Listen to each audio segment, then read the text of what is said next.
तो हेलो दोस्तों, स्वागत है आप सभी का आपके अपनी यूट्यूब चैनल राजस्थान ऑफिशियल 247 पर।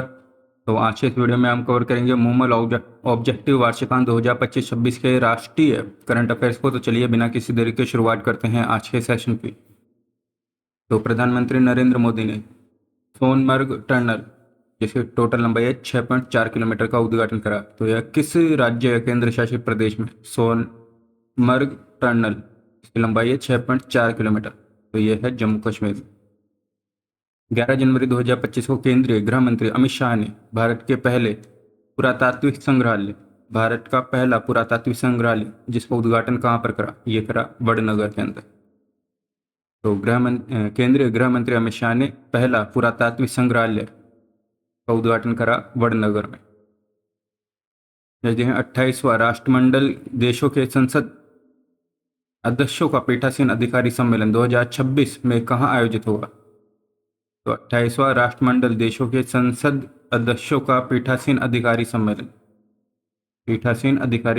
2026 में कहाँ पर होगा, तो ये होगा भारत के अंदर।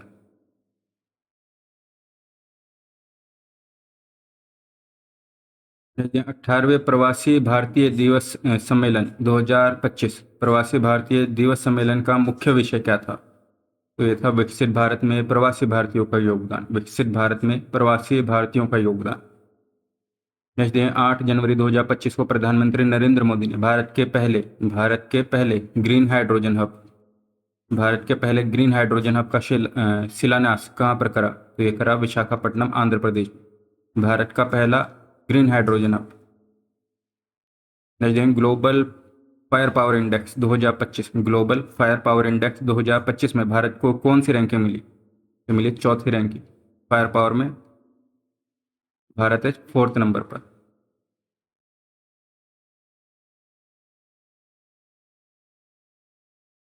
नेक्स्ट 6 जनवरी 2025 को भारत में एशिया का सबसे बड़ा शैलो वेब बेसिन अनुसंधान केंद्र कहाँ खोला गया, तो ये खोला गया आईआईटी मद्रास में। यह केंद्र बंदरगाह जलमार्गों व तटीय इंजीनियरिंग की चुनौतियों के समाधान में सक्षम हुआ।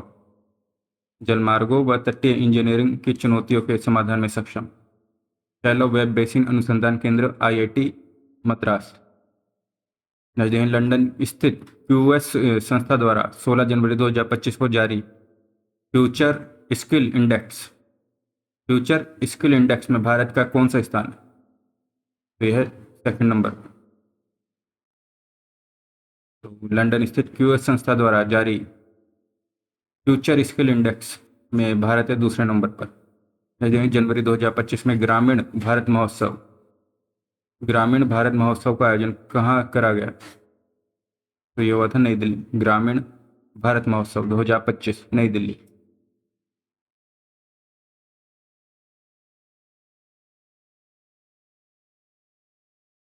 संयुक्त राष्ट्र सामाजिक संरक्षण संघ के तत्वाधान में तकनीकी संगोष्ठी टेक्निकल सिंपोजियम का आयोजन 20 से 21 जनवरी को कहाँ पर हुआ, तो संयुक्त राष्ट्र सामाजिक संरक्षण संघ के तत्वाधान में तकनीकी संगोष्ठी टेक्निकल सिंपोजियम, इसका आयोजन हुआ यशोभूमि कन्वेंशन सेंटर नई Delhi. Yashobhoomi convention centre technical symposium का आयोजन।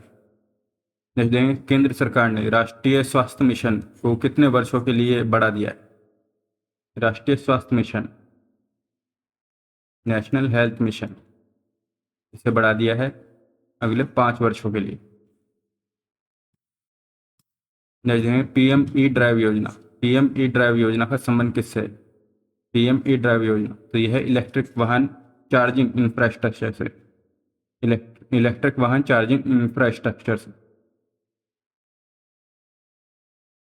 पीएम ई ड्राइव योजना के तहत भारत में कितने नए चार्जिंग स्टेशन लगाए जाएंगे, तो ये लगाए जाएंगे 72,300 charging station. PM E drive योजना के अंतर्गत 72,300 चार्जिंग स्टेशन। नेक्स्ट देखें तो पीएम ई ड्राइव योजना में राजस्थान के निम्नलिखित शहरों में कौन से शहर शामिल हैं, तो यह उदयपुर और जयपुर। जैसे केंद्र सरकार ने प्रधानमंत्री फसल बीमा योजना को किस अवधि तक जारी रखने की मंजूरी दी? तो ये रहेगी 2025-26 तक। प्रधानमंत्री फसल बीमा योजना 2025-26 तक जारी रहेगी। जैसे भारतीय मौसम विभाग IMD का स्थापना दिवस 2025 में किस तिथि को मनाया गया? तो IMD भारतीय मौसम विभाग का स्थापना दिवस ये मनाया गया 15 जनवरी। मिशन मौसम का मुख्य उद्देश्य क्या है? तो यह मौसम की 100% सटीक जानकारी देने हेतु टेक्नोलॉजी को विकसित करना। मौसम की 100% सटीक जानकारी देने हेतु टेक्नोलॉजी विकसित करना, यह मिशन मौसम।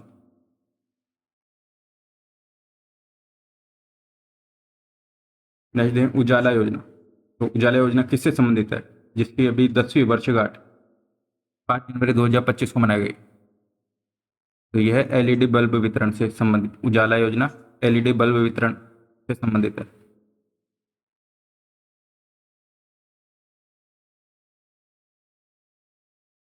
नेक्स्ट देखें कवचम आपदा प्रबंधन सिस्टम किस राज्य द्वारा विकसित करा गया? कवचम आपदा प्रबंधन सिस्टम ये कराया गया था केरल राज्य के द्वारा विकसित। कवचम केरल। 16 जनवरी 2025 को कौन सा दिवस मनाया गया? 16 जनवरी को तो यह मनाया गया लोकपाल दिवस। 16 जनवरी लोकपाल दिवस। नेक्स्ट डे इनलैंड मैग्रोव गुनरी स्थल किस राज्य में? यह है गुजरात में।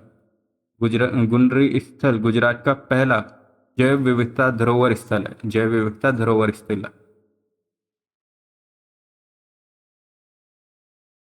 नेक्स्ट डे 2025 को अखिल भारतीय तकनीकी शिक्षा परिषद AICTE ने किस वर्ष के रूप में नामित करा है? तो ये करा कृत्रिम बुद्धिमत्ता AI के रूप में नामित कराया 2025 को। तो अखिल भारतीय तकनीकी शिक्षा परिषद AICTE ने 2025 को AI कृत्रिम बुद्धिमत्ता वर्ष के रूप में जो है नामित कराया। 16 जनवरी 2025 को राष्ट्रीय स्टार्टअप डे का कौन सा संस्करण मनाया गया?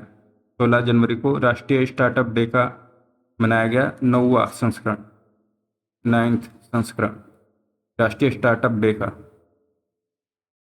16 जनवरी को।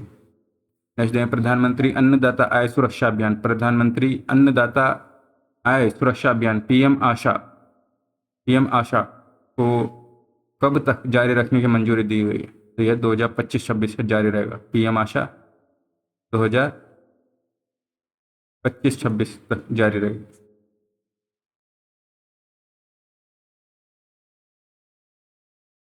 Next day Bharat green steel taxonomy को जारी करने वाला दुनिया का पहला देश बना। इसका मुख्य उद्देश्य क्या है? तो यह है कम कार्बन उत्सर्जन वाली तकनीक अपनाना। ग्रीन स्टील टैक्सोनॉमी को अपनाने वाला भारत पहला देश बना, जिसका मुख्य उद्देश्य है कम कार्बन उत्सर्जन वाली तकनीक अपनाना। 2025 में भारत स्मार्टफोन निर्यात करने वाला दुनिया का कौन सा बड़ा देश बना है? ये बना है तीसरा बड़ा देश, दुनिया का तीसरा बड़ा देश बना है। तो वर्ष 2025 में भारत स्मार्टफोन निर्यात करने वाला दुनिया का तीसरा बड़ा देश बना है।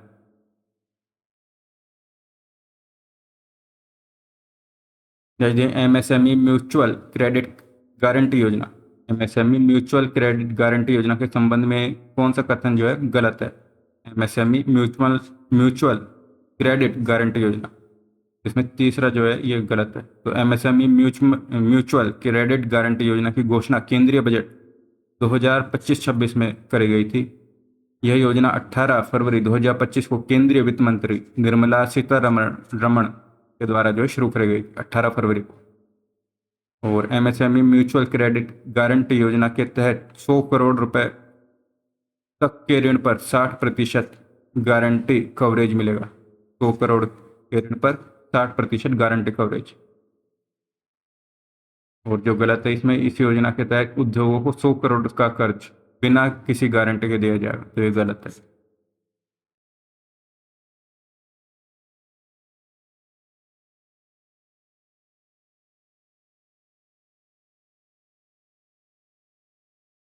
देखते हैं यूपीएस योजना। यूपीएस योजना से संबंधित निम्नलिखित कथनों पर विचार करिए। तो यूपीएस यूनिफाइड पेंशन स्कीम योजना, तो इसमें ए बी और डी सही है। तो यह योजना जो है 1 अप्रैल 2025 से लागू हुई।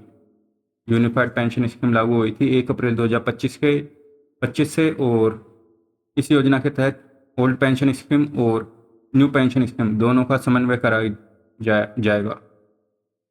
और योजना के तहत 3 प्रकार के पेंशन भुगतान होंगे। जो इसमें गलत है वह है यह केवल 10 वर्ष की सेवा वाले कर्मचारी के लिए लागू हो। तो ये जो है ऑप्शन गलत है।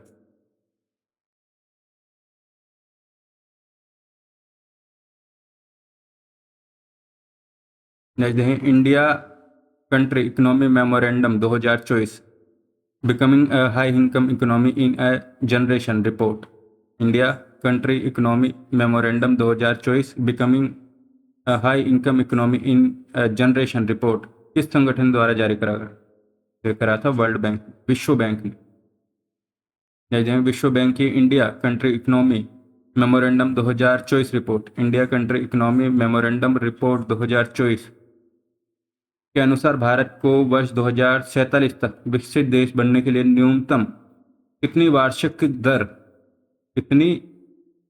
वार्षिक विकास दर बनाए रखनी होगी? तो ये होगी 7.8% की विकास दर बनाए रखनी होगी 2047 तक विकसित देश बनने के लिए। नेक्स्ट देखें India country economy memorandum 2024 report के अनुसार भारत किस वर्ष तक एक अपर मिडिल इनकम देश बन जाएगा? एक अपर मिडिल इनकम देश ये बन जाएगा 2032 तक। 2032 तक। नेक्स्ट देखें विश्व बैंक की India country economy memorandum 2024 report के अनुसार भारत को वर्ष 2047 तक प्रति व्यक्ति सकल राष्ट्रीय आय कितनी करनी होगी? प्रति व्यक्ति सकल राष्ट्रीय आय ये करनी होगी $20,000। $20,000।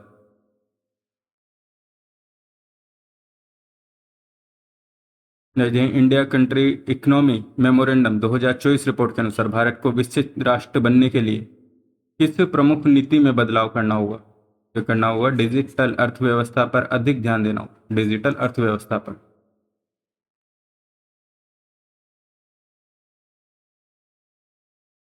निम्नलिखित में से सही कूट का चयन करें। तो इसमें उपरोक्त सभी सही हैं।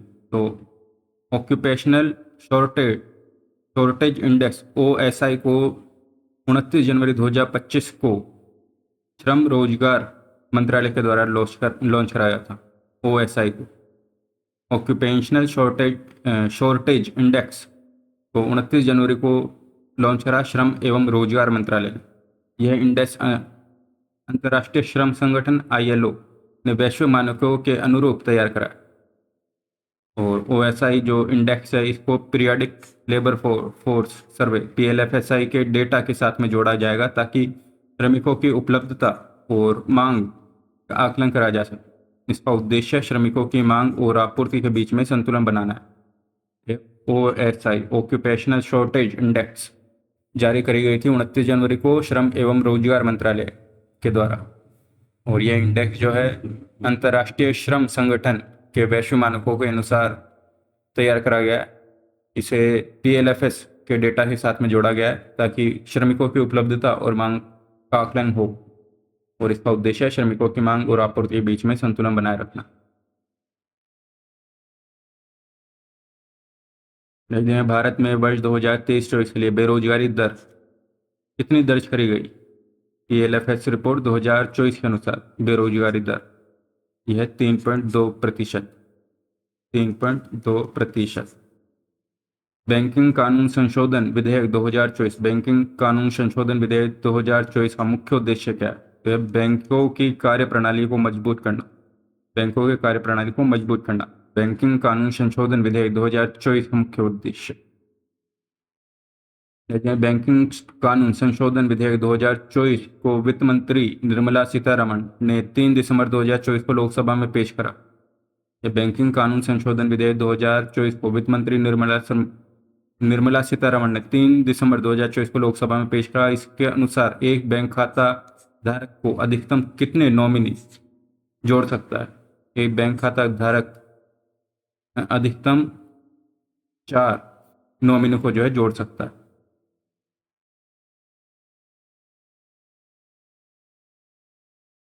निम्नलिखित कथनों पर विचार करें और सही उत्तर चुनें। में ए, बी और सी सही है। तो LIC बीमा सखी योजना, LIC बीमा सखी योजना का शुभारंभ हुआ था 9 दिसंबर 2024 को प्रधानमंत्री नरेंद्र मोदी के द्वारा पानीपत हरियाणा में। पानीपत हरियाणा LIC की बीमा सखी योजना, LIC की बीमा सखी योजना शुभारंभ हुआ 9 दिसंबर 2024 को प्रधानमंत्री नरेंद्र मोदी द्वारा पानीपत हरियाणा में। इस योजना का उद्देश्य महिलाओं, विशेषकर ग्रामीण महिलाओं को सशक्त बनाना है। इस योजना के तहत 10वीं पास 18 से 70 वर्ष के महिलाओं को पहले वर्ष 7,000 रुपये प्रति माह जो है दिया जाएगा। 10वीं पास 18 से 70 वर्ष की महिलाओं को पहले वर्ष 7,000 रुपये प्रति माह दिया जाएगा। इसमें ये चौथा गलत है। इस योजना में महिलाओं को केवल 1 वर्ष तक वित्तीय सहायता दी जाएगी, तो ये गलत है।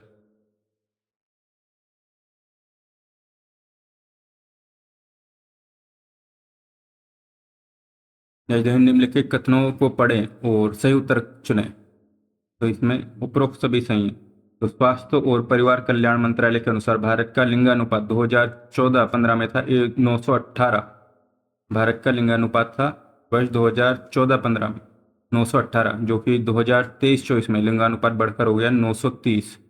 पहले था 918 2014-15 में और 2023-24 में हो गया 930।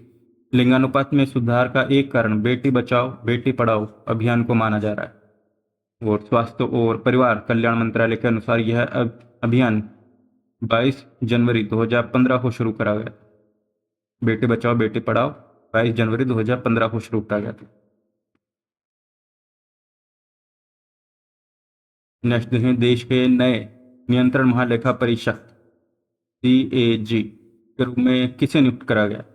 ये करा गया है के संजय मूर्ति को। के संजय मूर्ति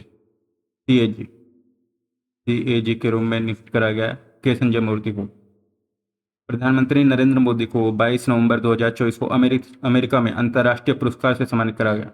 ये था doctor Martin Luther King junior विश्व शांति पुरस्कार, अमेरिका ने दिया था प्रधानमंत्री नरेंद्र मोदी को नवंबर 2024 में। Doctor Martin Luther King junior विश्व शांति पुरस्कार। प्रधानमंत्री नरेंद्र मोदी को 2024 में order of award of prince Abdul Aziz Al Saud, यह जो सम्मान है किस देश ने दिया था? ये दिया था सऊदी अरब ने। Order of award of prince Abdul Aziz Al Saud, तो ये दिया था सऊदी अरब ने। 1 दिसंबर 2024 को ब्रह्मोस एरोस्पेस का नया प्रमुख किससे बनाया गया? तो बनाया गया था डॉक्टर जयदीप राघवेंद्र जोशी को। डॉक्टर जयदीप राघवेंद्र जोशी इन्हें बनाया गया ब्रह्मोस एरोस्पेस का नया प्रमुख। नेक्स्ट देश में पहले वन स्टॉप पुनर्वास केंद्र का उद्घाटन 25 नवंबर 2024 को कहाँ पर करा गया? करा गया था विजुथुगल तमिलनाडु में। वन स्टॉप पुनर्वास केंद्र विजुथुगल तमिलनाडु।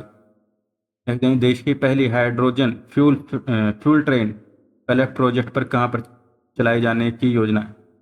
देश की पहली hydrogen fuel train pilot project के रूप में चलाई जाएगी जिंद सोनीपत सेक्शन के अंदर, जिंद सोनीपत सेक्शन।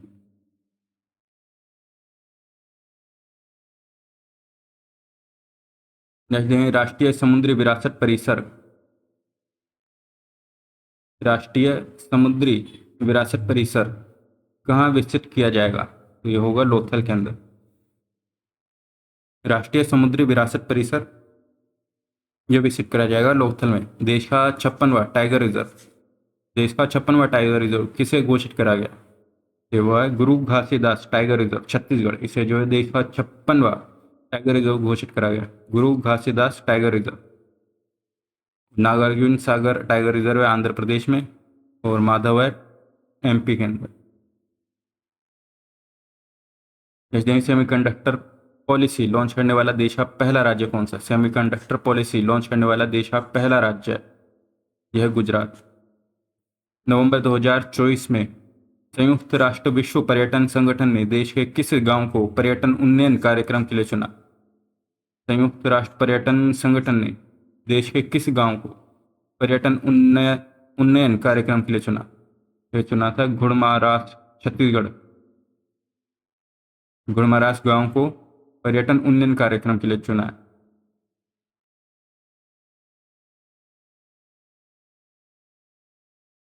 वर्ष 2024-25 में पीएम आवास योजना के तहत किस राज्य को सर्वाधिक आवासों का आवंटन करा गया? पीएम आवास योजना के तहत किस राज्य को सर्वाधिक आवासों का आवंटन करा गया? तो ये करा गया था छत्तीसगढ़ को, सबसे ज्यादा आवास आवंटित करे गए थे।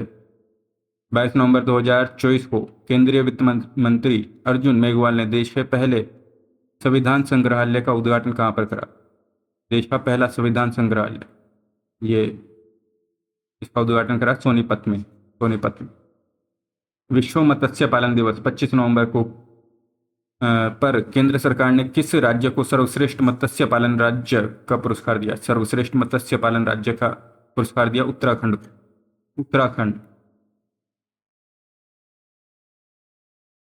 भारत का पहला ग्रीन हाइड्रोजन फ्यूलिंग स्टेशन कहाँ तैयार हुआ है? भारत का पहला ग्रीन हाइड्रोजन फ्यूलिंग स्टेशन ये तैयार हुआ है लेह के अंदर। भारत का सबसे बड़ा हाइड्रो पावर प्लांट कहाँ है? तो यह है सुबनसिरी, अरुणाचल प्रदेश में। सबसे बड़ा hydro power plant Subansiri, Arunachal Pradesh में। 6 नवंबर 2024 को केंद्रीय कैबिनेट द्वारा मंजूर की गई पीएम विद्यालक्ष्मी योजना का मुख्य उद्देश्य क्या है? तो यह उच्च शिक्षा हेतु वित्तीय प्रोत्साहन, पीएम विद्यालक्ष्मी योजना।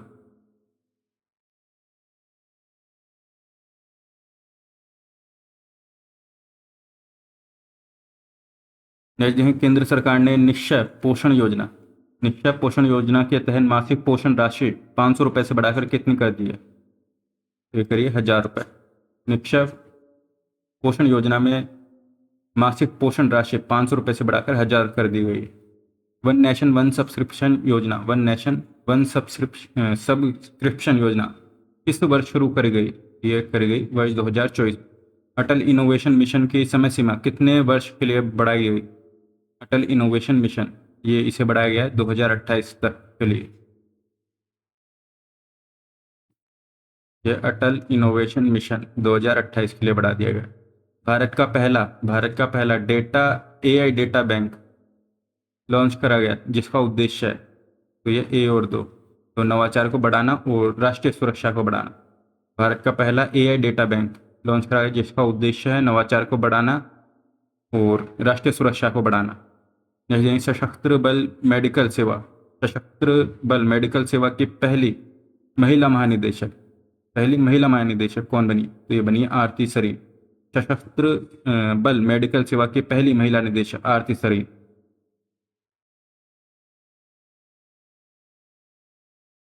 INS तारिणी पर सवार होकर दुनिया का चक्कर लगाने वाली भारतीय नौसेना की पहली महिला अधिकारी कौन बनी? INS तारिणी पर सवार होकर दुनिया का चक्कर लगाने वाली भारतीय नौसेना की पहली महिला अधिकारी यह है रूपा ए और दिलना के।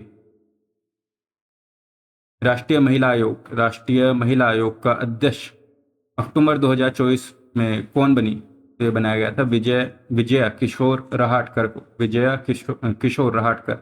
राष्ट्रीय महिला आयोग का अध्यक्ष बनाया गया था विजया किशोर रहाटकर को। किस भारतीय राजनेता को WHO के दक्षिण पूर्व एशिया समिट के 77वें सत्र का अध्यक्ष चुना गया? WHO के दक्षिण पूर्व एशिया समिट के 77वें सत्र का अध्यक्ष चुना गया JP नड्डा को। 22 अक्टूबर 2024 को प्रधानमंत्री नरेंद्र मोदी ने 5वें राष्ट्रीय जल पुरस्कार के तहत सर्वश्रेष्ठ राज्य का वर्ष 2023 का राष्ट्रीय जल पुरस्कार किसे प्रदान करा? तो करा ओडिशा को। वर्ष 2023 का राष्ट्रीय जल पुरस्कार ओडिशा। गुजरात के किस स्थान पर भारतीय वायुसेना का नया स्टेशन बनेगा? भारतीय वायुसेना का नया स्टेशन गुजरात में, यह बनेगा डीसा के अंदर।